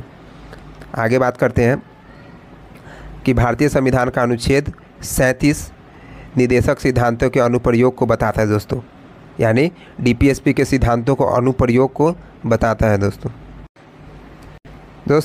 जैसा कि आप देख पा रहे हो कि हमारा जो मौलिक अधिकार जो होता है, फंडामेंटल जो राइट होते हैं दोस्तों, वह हमारा राजनीतिक न्याय सुनिश्चित करता है दोस्तों, वह जो है राजनीतिक न्याय सुनिश्चित करता है। लेकिन आगे हम इसमें बात करें कि डीपीएसपी, देखिए इसमें आप देखिए इसमें कि इन सिद्धांतों का उद्देश्य होता है कि लोगों को सामाजिक आर्थिक न्याय सुनिश्चित कराना, यानी समाज के लिए, समाज में उनको आर्थिक और राजनीतिक न्याय सुनिश्चित कराना होता है। डीपीएसपी का यह सिद्धांत है दोस्तों। और भारत को एक कल्याणकारी राज्य के रूप में स्थापित करना, भारत को एक कल्याणकारी राज्य के रूप में स्थापित करना डीपीएसपी का काम है। जबकि मौलिक अधिकार का काम क्या है दोस्तों? राजनीतिक न्याय सुनिश्चित कराना। सामाजिक न्याय बात करेंगे तो डीपीएसपी के थ्रू, और राजनीतिक न्याय तो क्योंकि मौलिक अधिकार का हनन होता है तो हम जा सकते हैं सुप्रीम कोर्ट में, और डीपीएसपी एक सिद्धांत है दोस्तों। चलिए आगे की बात करते हैं। देखिए दोस्तों, कुछ विशेषता के बारे में देख लेते हैं कि आयरलैंड के संविधान से क्या क्या लिया गया हमारे संविधान में। आप देखिए कि सबसे पहले है कि डीपीएसपी राज्य के नीति निर्देशक सिद्धांत जो है आयरलैंड के संविधान से लिया गया है। आगे है कि राज्यसभा सदस्यों का नामांकन, राज्यसभा सदस्यों का नामांकन जो है वो जो है आयरलैंड के संविधान से लिया गया है दोस्तों। आगे है राष्ट्रपति के चुनाव की प्रक्रिया, राष्ट्रपति के जो चुनाव अप्रत्यक्ष चुनाव होती है दोस्तों, उसकी प्रक्रिया के बारे में कहाँ से लिया गया है? तो आयरलैंड के संविधान से लिया गया। आगे बात करते हैं कि अमेरिका के संविधान से क्या लिया गया। अमेरिका के संविधान से लिया गया कि मौलिक अधिकार लिया गया है दोस्तों।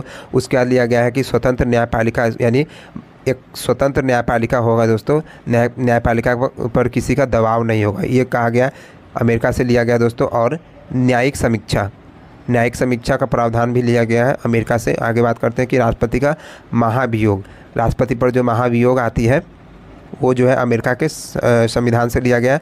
आगे बात करके सर्वोच्च न्यायालय और उच्च न्यायालय का भी न्यायाधीशों के हटाना और उपराष्ट्रपति के पद का प्रावधान, यानी सर्वोच्च न्यायालय और यानी सुप्रीम कोर्ट और हाई कोर्ट के जो है जज है उसको हटाने की प्रक्रिया और उपराष्ट्रपति को हटाने की प्रक्रिया दोनों ही अमेरिका के संविधान से लिया गया दोस्तों। आगे बात करें कि फ्रांस के संविधान से कौन कौन चीज़ लिया गया है, तो गणतंत्र हो गया, प्रस्तावना में जो है स्वतंत्रता, समानता और बंधुता का आदर्श भी लिया गया।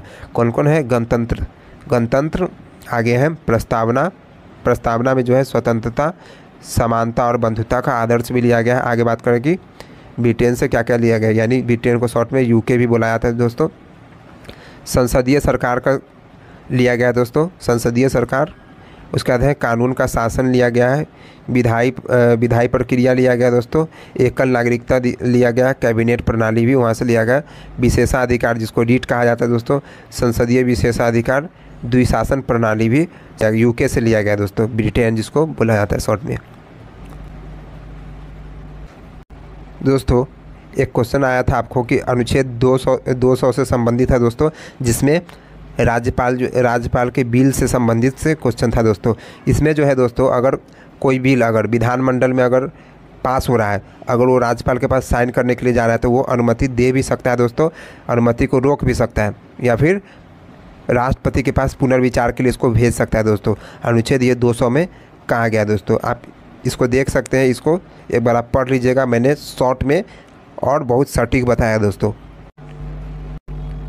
आगे है दोस्तों अनुच्छेद 161, इसमें बता दें दोस्तों, इसमें जो राज्यपाल की जो है क्षमा शक्ति से संबंधित है दोस्तों। इसमें बता दें कि एक राज्यपाल जो होते हैं किसी व्यक्ति की क्षमा कर सकते, किसी व्यक्ति का जो सज़ा होता है उसको क्षमा कर सकते हैं, लेकिन आपको बता दें कि इसमें देख लीजिए कि वो मौत की सज़ा यानी फांसी की सज़ा से वंचित होता है दोस्तों। वो फांसी की सज़ा अगर किसी को मिल गया तो उसको कभी भी राष्ट्रपति के अलावा राज्यपाल कभी भी नहीं देख सकता है दोस्तों। इसमें जो है दोस्तों, अगर मान के चलिए कि उनको अगर 10 साल की सज़ा है तो उसको 5 साल के कर सकता है, उसको सज़ा ये 10 साल की जगह पर 5 साल यानी सज़ा को कम कर सकता है। लेकिन अगर मौत की सज़ा अगर मिल गया यानी फांसी की सज़ा मिल गया तो उसको कभी भी माफ़ नहीं कर सकते। इसमें इनको क्षमादान की शक्ति का उल्लेख 161 में है दोस्तों, इस शॉर्टकट में है दोस्तों, इसको देख लीजिएगा। आगे है अनुच्छेद 167।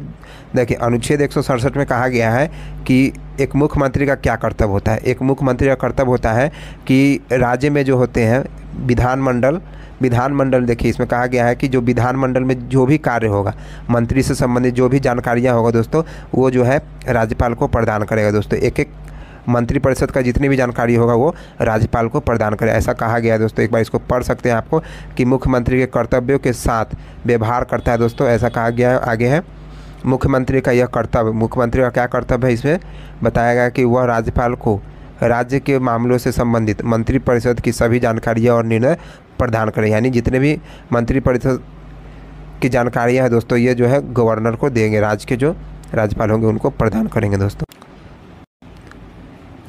अगला क्वेश्चन है दोस्तों,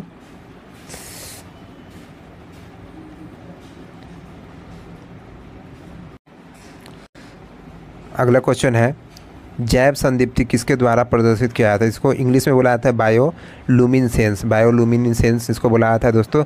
इसका सही जवाब है दोस्तों सोरेशियम, इसका सही जवाब है सोरेशियम, इसका सही जवाब। चलिए इनके बारे में जानते हैं कि ये क्या होता है दोस्तों। दोस्तों जैसा कि आप देख पा रहे हैं कि RH व्हिटकर द्वारा 5 जगत प्रणाली प्रस्तावित की गई थी दोस्तों। RH व्हिटकर द्वारा 5 जगत प्रणाली प्रस्तावित की गई थी दोस्तों। उसके बाद जो है उनके द्वारा परिभाषित जगत का नाम है दोस्तों, आप देख सकते हैं कि मोनेरा है, प्रोटिस्टा है, फंगी है, प्लांटी है, एनिमेलिया है दोस्तों। दोस्तों 2 जगत होता है, एक प्लांट और एक जो होता है एनिमल। तो ये जो है एनिमल जगत से रिलेटेड है। आप देख पाएंगे कि मोनेरा है, प्रोटिस्टा है, फंगी है, उसके बाद है प्लांटी है, उसके बाद एनिमेलिया है दोस्तों। इस तरीके का 2 जगत होता है, प्लांट और एनिमेलिया, इससे रिलेटेड है दोस्तों।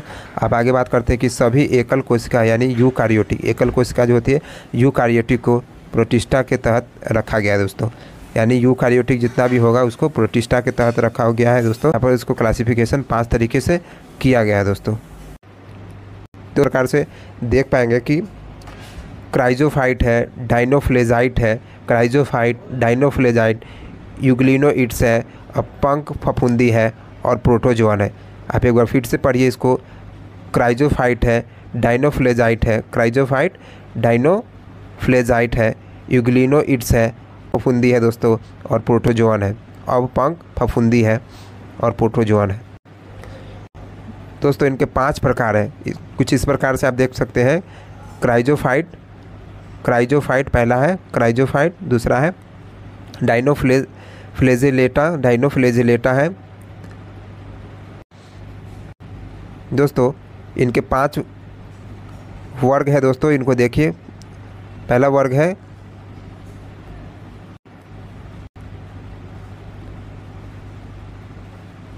दोस्तों, इनके 5 प्रकार है। देखिए आप इनको देख पाएंगे कि क्राइजोफाइट है, डाइनोफ्लेजाइटा, डाइनोफ्लेजाइटा, उसके बाद है यूग्लिनोइड्स है, उसके बाद है अवपंख फफूंदी है और प्रोटोजोअन है, अवपंख फफूंदी और प्रोटोजोअन है।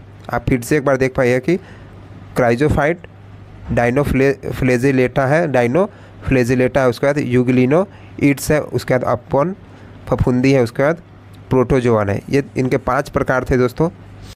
इस प्रकार से देखिए कि यह जो है वनस्पति जगत, यह जो है वनस्पति जगत है, जानवर और कवक से निपटने वाले अन्य लोगों के साथ एक कड़ी बनाती है दोस्तों, ये कड़ी बनाती है। और कुछ इस प्रकार और भी फैक्ट है दोस्तों, इसको आप देख लीजिए। प्रोटिस्टा, मोनेरा, इसके बारे में आप देख लीजिएगा दोस्तों। दोस्तों आप देख पाए होंगे कि जनगणना से बहुत सारा क्वेश्चन पूछा गया था। तो आप इस PDF को प्राप्त करना चाहेंगे तो हमारे टेलीग्राम चैनल, सेम जो यूट्यूब चैनल है उसी नाम से है, तो हमारे यूट्यूब चैनल और टेलीग्राम चैनल से जुड़ जाइए और टेलीग्राम चैनल पर जा कर के PDF को प्राप्त कर सकते हैं दोस्तों। और वहाँ से नहीं प्राप्त कर पाएंगे दोस्तों अगर, तो हमारे वीडियो के डिस्क्रिप्शन में भी रहता है लिंक, वहाँ से देख लीजिएगा। चलिए, अगर आज का यह वीडियो अच्छा लगा दोस्तों तो लाइक करिएगा, शेयर करिएगा दोस्तों। जैसा कि आप देख पाए होंगे कि सारे ही शिफ्ट में पुस्तक से क्वेश्चन पूछे जा रहे हैं, और भी मतलब देखिए तो खेल से संबंधित क्वेश्चन पूछे जा रहे हैं, और आगे देखें तो जितने भी संविधान है, संविधान के आर्टिकल है, सबसे क्वेश्चन पूछे जा रहे हैं। तो ये सभी को आप एक बार देख लीजिएगा, हमारे PDF में सारा ही डाला हुआ रहता है, एक एक पॉइंट डाला हुआ रहता है दोस्तों। आप उनको एक बार देख लिया तो सचमुच में आने वाले एग्ज़ाम में वो आपको काफ़ी हेल्प करेगा। ये हमारे ऊपर ट्रस्ट करिए दोस्तों, इतना अच्छा कंटेंट अगर कोई देता है दोस्तों तो आप एक बार तो ट्रस्ट कर सकते हैं दोस्तों। और चलिए, यह वीडियो अगर अच्छा लगे तो लाइक करिएगा, शेयर कर दिएगा दोस्तों। मिलते हैं अगले वीडियो में। जय हिंद।